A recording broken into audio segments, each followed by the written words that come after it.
Bienvenidos alumnos al capítulo número 9. Vamos a mirar el análisis del Pentateuco. Es un bosquejo de los primeros 5 libros. Los primeros 5 libros del Antiguo Testamento constituyen la ley de Moisés en el hebreo Torá. Esos 5 libros se llaman el Pentateuco, en griego penta, 5 y teucos, instrumentos o volumen. Estos libros fueron escritos por Moisés cerca del año 1500 a.C. Contiene la más antigua historia auténtica del origen de la raza, la moral y las leyes. Dice ahí, los judíos le pusieron nombre a cada libro de acuerdo a la primera letra del mismo. Después de la batalla de Moisés contra Amalek, Dios dijo a Moisés, escribe esto para memoria en un libro. Es decir, esto lo escribieron para memoria y también como ley al pueblo judío. Las 2 tablas de piedra fueron colocadas en el arca para preservar los 10 mandamientos. Entonces la ley del Pentateuco fue colocada en el lado del arca para testimonio y para la preservación de la misma. El Nuevo Testamento se refiere a todo el Pentateuco individual y colectivamente como la ley. Entonces, Génesis se llama la ley, en Gálatas 4:22. Éxodo se llama la ley también. Números se llama la ley. Y al Levítico y al Deuteronomio se les llama la ley. Entonces vemos que los primeros 5 libros son llamados la ley de Moisés. Obviamente después se completaron con los demás libros, que son los 32 libros, sumados con estos 5 primeros libros que se les dio a Moisés. Ahí tenemos lo que es el Antiguo Testamento. Ahora hay que recordar que el Antiguo Testamento tiene un periodo, o más bien el periodo en que fue escrito fue más o menos unos 1400 años. Todo lo que es el Antiguo Testamento abarca un periodo entonces de 1400 años. El título, el vocablo Génesis, viene de una voz griega y significa un nacimiento o comienzo. Ahí nace, o es el comienzo, siendo esta la primera palabra de la Biblia en hebreo. Así que el libro de Génesis es un registro de comienzos. Aquí miramos todo el comienzo de la raza humana, lo del hombre y también lo de la constitución, o más bien dada la ley a Moisés. Su clasificación, Génesis se clasifica como la ley en el Nuevo Testamento. Este reconoce a Moisés como su escritor, junto con los demás libros del Pentateuco, aunque generalmente se cree que otros datos históricos fueron incorporados divinamente en él. Su valor, por motivo de que el Génesis relata el origen del pecado, Satanás, y predice la derrota final de los dos. Este libro es uno de los 2 más odiados de la Biblia. El otro es el Apocalipsis, el cual relata cómo Satanás y el pecado serán subyugados, no solamente subyugados, sino también destruidos. Aún así, el libro de Génesis es el más requerido volumen particular en el mundo aún en este día, referente al mismo, un escritor dice, todo el libro de Génesis supera en dulzura a todos los demás libros e historia. Y miramos también su mensaje, el libro de Génesis. Este libro es el primer comentario sobre la humanidad y la relación del hombre hacia Dios. Empieza con el relato de Dios eterno e introduce en su universo a un hombre perfecto. El relato termina con este libro, con José, en un ataúd, como comentario compungido sobre el pecado y la muerte. Vamos a mirar el empleo de Génesis en el Nuevo Testamento. Miramos de que Génesis tiene mucha relación también con el Nuevo Testamento. De los primeros 11 capítulos de Génesis relata el origen y la degeneración de la raza humana. Los 39 capítulos que siguen tratan de una familia, la de Abraham. Hay pues 2 divisiones principales en este libro, que abarcan unos 2300 años. Los capítulos 1 hasta 11 presentan a Adán como cabeza de la raza humana o también original. Los capítulos 12 hasta el 50 presentan a Abraham como descendiente de Noé, cabeza de la nueva raza. De la familia de Abraham, el propósito y el plan de Dios en la redención empieza a desarrollarse con más claridad. El libro de Génesis puede ser considerado así, que consiste de una introducción y 10 secciones, en las cuales 10 etapas de historia humana se presentan en la revelación del plan y propósito de Dios en la redención del hombre. Entonces miramos aquí las 10 divisiones o los análisis que tiene el libro de Génesis. Entonces en el capítulo 1 está la introducción, la creación. Segundo capítulo, las generaciones del cielo y de la tierra. Cómo fueron creados el cielo y la tierra. Tercero, las generaciones de Adán. Cuarto, las generaciones de Noé. Quinto, están las generaciones de los hijos de Noé. Recordemos que fueron 3 los hijos de Noé. Sexto, las generaciones de Sem, siendo uno de los hijos de Noé. Séptimo, las generaciones de Tareb. Octavo, las generaciones de Ismael. Noveno, las generaciones de Isaac. Décimo, las generaciones de Esaú. Y décimo primero, tenemos las generaciones de Jacob. Recordemos que de las generaciones de Jacob es aquí donde nacen, o más bien donde surgen las 12 tribus de Israel, con Jacob a la cabeza. Miramos entonces que con el análisis general del libro de Génesis, antes mencionado, cualquier estudiante de la Biblia debería ser lo suficientemente capacitado para aplicar la regla de interrogación sobre 5 puntos para el uso correcto de la Biblia y llegar a un acertado y significado y enseñanza de cualquier pasaje encontrado en el libro de Génesis. Miramos que un método bueno, sano para poder estudiar el libro de Génesis es nuevamente aplicando la regla de interrogación sobre 5 puntos y la regla de aplicación acertada. Entonces miramos que el primer libro analizado es el libro de Génesis, donde está el origen de todo, del universo, del hombre, y también vemos cómo se va desarrollando cada uno de los temas relacionados con la creación, tanto del universo también como del hombre. Analicemos el segundo libro, que es el libro de Éxodo. Si bien Génesis habla del fracaso y caída del hombre, Éxodo habla de la liberación divina del fracaso y caída. El título de eso viene de 2 voces, es que significa fuera y odos que significa vía o camino. Entonces el libro de Éxodo comienza con la historia de la melancolía y ruina del pueblo de Dios en la esclavitud. Recordemos que ellos terminan siendo esclavos en Egipto.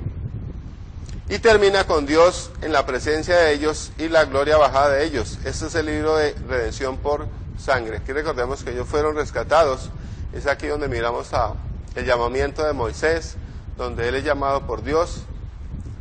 Viene él y es el caudillo quien libera al pueblo de Egipto de la esclavitud.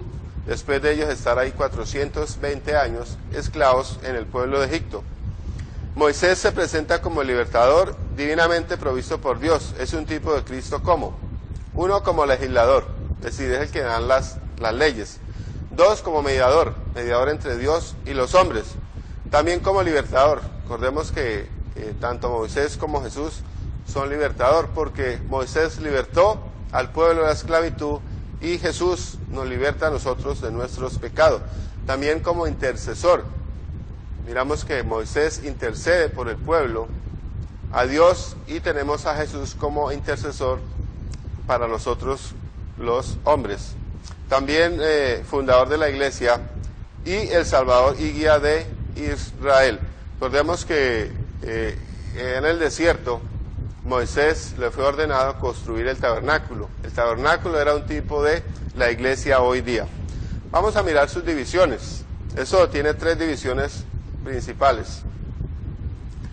Del capítulo 1 al capítulo 15 trata de Israel en Egipto, que vimos la esclavitud que ellos pasaron. Y eso lo encontramos en los primeros 15 capítulos. Ya del capítulo 16 al capítulo 18 trata de Israel desde el Mar Rojo de liberación hasta Sinaí, hasta el monte Sinaí. Y la cuarta división, que viene de Éxodo 19, capítulo 19 hasta el capítulo 20, trata de Israel acampando en Sinaí. Los 2 acontecimientos relatados en eso abarca un periodo de más de 200 años, un periodo de 216 años, según la cronología de Hutcher. Su contenido. El libro entonces debe ser considerado como un ejemplo precedente para mostrar cómo Dios se propuso salvar a todo el género humano. Miramos ahí el ejemplo de cómo ellos son libertados, cómo ellos son preservados a través de los 40 años en el desierto y son llevados nuevamente a la tierra prometida. ¿Y hasta qué punto se propuso salvarlos? Este libro de redención enseña que los redimidos sostienen una relación con el Redentor que exige adoración, el compañerismo y con el servicio a Él. Pues miramos aquí, una de las cosas que siempre ha buscado Dios es personas que le adoren. La palabra judío significa adorador. Entonces, Éxodo revela que Dios redimió a Israel de la esclavitud egipcia para perpetuar el pacto abrahámico y traer el pueblo suyo bajo el pacto mosaico. Recordemos que ahí encontramos dos, el primer pacto hecho por Dios a Abraham. Ahora es importante recordar que siempre Dios es el que hace pacto con el hombre. Hoy en día se enseña de que pacte con Dios, eso no está bien. Realmente Dios siempre es el que ha pactado con el hombre, no el hombre pactando con Dios. La relación entre los dos pactos se define en el libro de Gálatas, en el Nuevo Testamento. Los 10 mandamientos acusaban a Israel de pecado. Los sacrificios exigidos por esta ley eran tipos de Cristo. El verdadero sacrificio y pontífice, estos sacrificios dieron a un pueblo culpable introducciones tocante al camino de perdón, restauración al compañerismo con Dios, limpieza cotidiana, adoración y servicio. Entonces miramos aquí el empleo de Éxodo en el Nuevo Testamento como un libro de liberación y guía para consagrarse, tener compañerismo con Dios y servirle. Se cita a Éxodo en el Nuevo Testamento como se menciona a continuación. Entonces aquí hay algunos ejemplos que tienen relación el Antiguo Testamento con el Nuevo Testamento. Y esto es algo muy importante, es decir, miramos que el Nuevo Testamento desenvuelve todo lo que se había realizado en el Antiguo Testamento. Vamos a mirar el libro o analizar también el libro de Levítico, que es el tercer libro de este gran volumen que se llama el Pentateuco. Levítico es el nombre dado comúnmente al tercer libro de la ley de Moisés. Las leyes constituidas en este libro eran leyes que tenían que ser respetadas y obedecidas por parte de todo Israel, porque se les aplicaba dando en forma nacional como también en forma individual. Entonces aquí vemos que en este libro son dadas las leyes de gobierno, cómo ellos deberían administrarse y también la forma en que ellos deberían construir el tabernáculo y la forma de adoración. Aquí miramos también los elementos que son dados por Dios para la adoración en el tabernáculo. Recordemos que el tabernáculo es tipo de la iglesia hoy en día. Entonces los sacrificios hechos allí también tipificaban lo que Jesús iba a padecer en la cruz. La palabra clave del libro de Levítico es santidad y ocurre 87 veces. En proximidad de santidad, la palabra que sigue en importancia es expiación, la cual aparece 45 veces.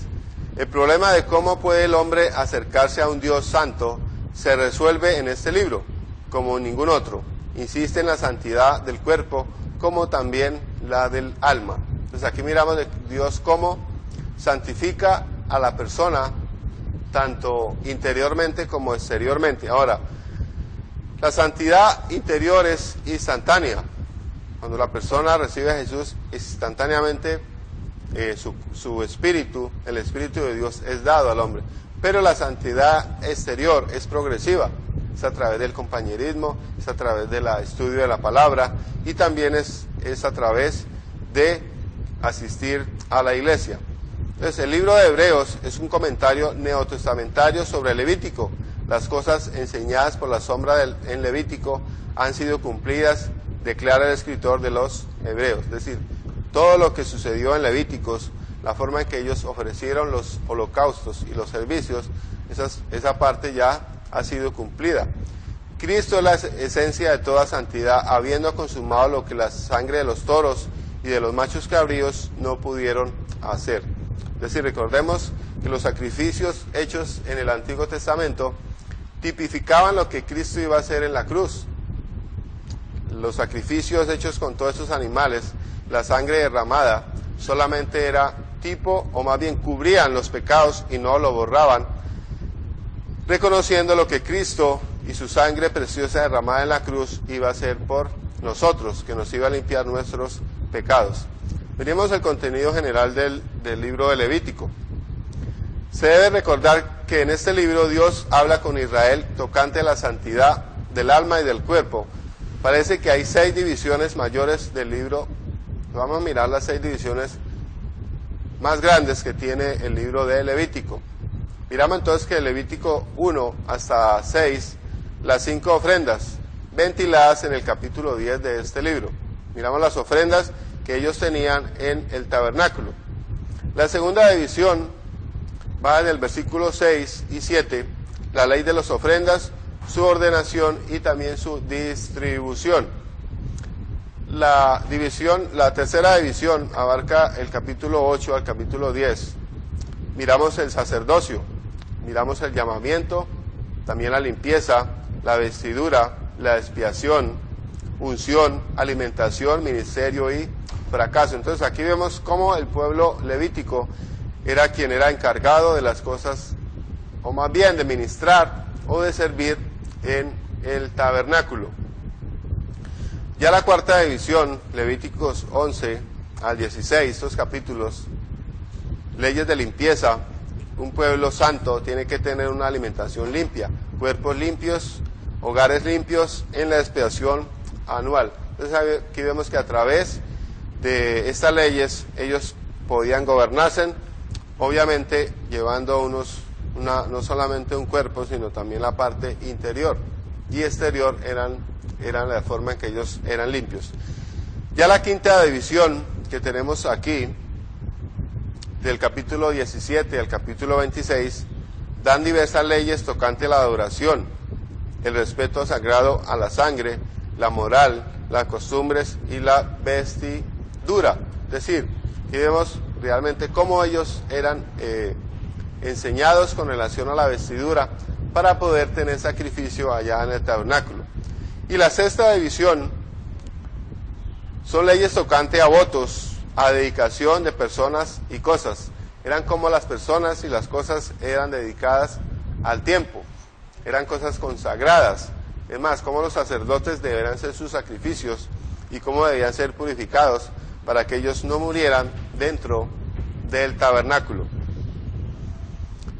Como a un libro de santidad, consagración y pureza, el libro de Levítico se le cita o se le alude a él en los siguientes lugares en el Nuevo Testamento.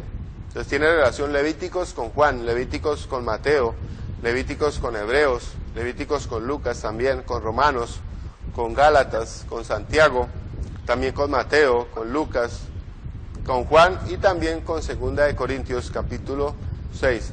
Vemos entonces cómo el Nuevo Testamento desenvuelve todo lo que es el Antiguo Testamento con relación al empleo de Levíticos ya en el Nuevo Testamento. Miramos también y analizamos el libro de Números. Números reanuda las peregrinaciones del pueblo redimido en el desierto, donde Éxodo les ha dejado.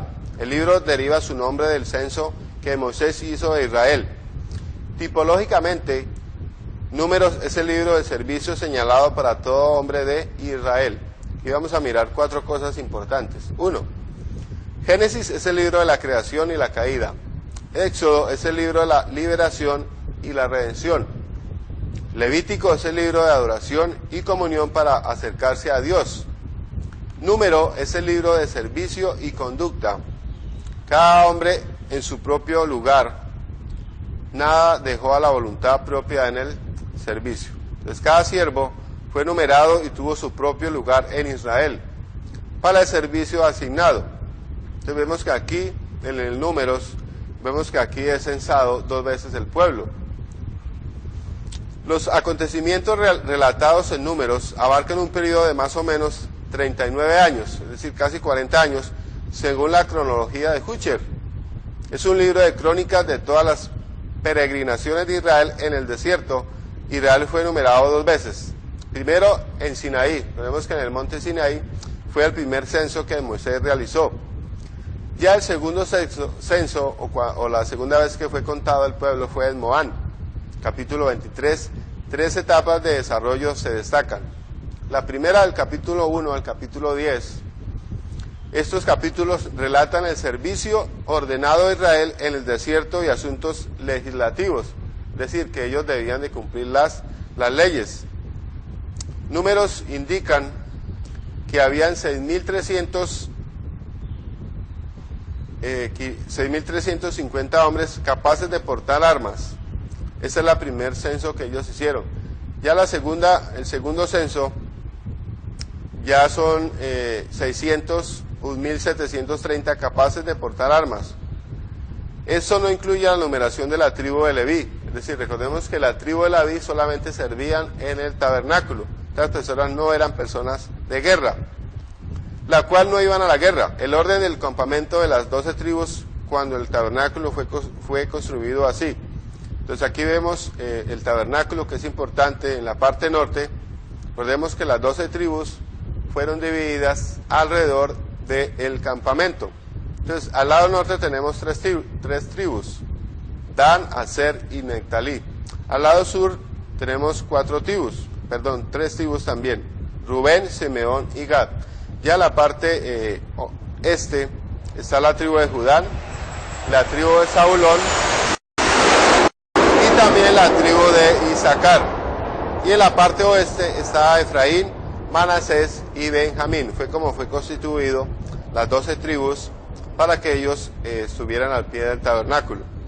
El trabajo y el servicio del tabernáculo son explicados en los capítulos 3 y 4.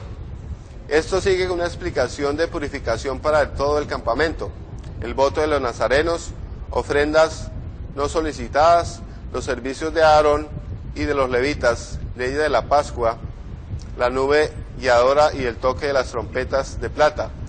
Solo 20 días se gastaron en el pronunciamiento de los primeros 10 capítulos. Entonces vemos que en la parte 2,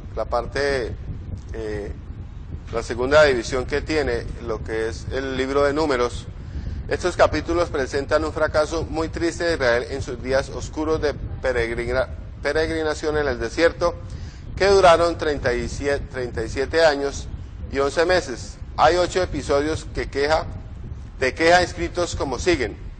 Entonces vemos que ellos se quejaron 8 veces no solamente contra Moisés, sino realmente se quejaron contra Dios, contra la manera en que Dios los conducía, contra la comida que Dios les dio, contra el caudillo que Dios puso sobre ellos. Ellos se quejaron de muchas formas, como Moisés los había sacado de la tierra de la esclavitud, contra la tierra que Dios les había prometido, porque ellos no llegaban a la tierra que Dios les había dado, contra el fallo justo que Dios sentenció contra ellos, contra Moisés y Aarón, nombrado por Dios, contra la sed, contra los víveres que Dios les proveyó. Entonces aquí vemos de que estas 8 quejas que ellos tenían a través de toda la peregrinación en el desierto. El significado de los refunfuños de Números descansa en que esta era la nueva generación de Israel y ello demuestra que no eran mejores que sus padres. Es decir, Dios, todas estas personas que habían salido de Egipto, de la esclavitud, ellos no entraron a la tierra prometida debido a estas quejas, debido a estos, se pueden decir que son pecados contra el mismo Dios. Ya el capítulo 22 al capítulo 36, estos capítulos presentan una nota predominante de historia, a pesar de unos pocos fracasos entremezclados. La generación vieja había fallecido como resultado de su incredulidad. Toda esa generación que había salido de Israel, todos ellos murieron en el desierto. Dios, es más, Moisés ni siquiera entró a la tierra prometida por su pecado y por su desobediencia a Dios. Y Dios empezó nuevamente a guiarles a la tierra bendita, es decir, la nueva generación, la que fue guiada a través en el desierto. Esas personas fueron los que realmente llegaron a la tierra prometida. Esto lleva un tiempo de unos 9 meses y 10 días en la tierra de Moab. Lo siguiente sintetiza esta parte. Victoria sobre el rey de Arak, victoria sobre el rey Sehón y el rey Og, Balán y Balac. El segundo censo, disminución de más de 1.820 hombres. La ley de la herencia, el sucesor de Moisés, recordemos que el sucesor de Moisés fue Josué, ofrendas y votos, victoria sobre Madián, alistándose para entrar en Canaán y ya lo que es la tierra prometida. Estas personas fueron las que realmente entraron en la tierra prometida. También lo que es el Nuevo Testamento abarca, o más bien envuelve, toda la parte que es mencionada para que ellos pudieran desenvolverse como la tribu nueva que había, o la nueva generación que fue la que entró ya en la nueva tierra, o en la tierra prometida que Dios le había dado o les había prometido cuando los sacaron de allí de Egipto.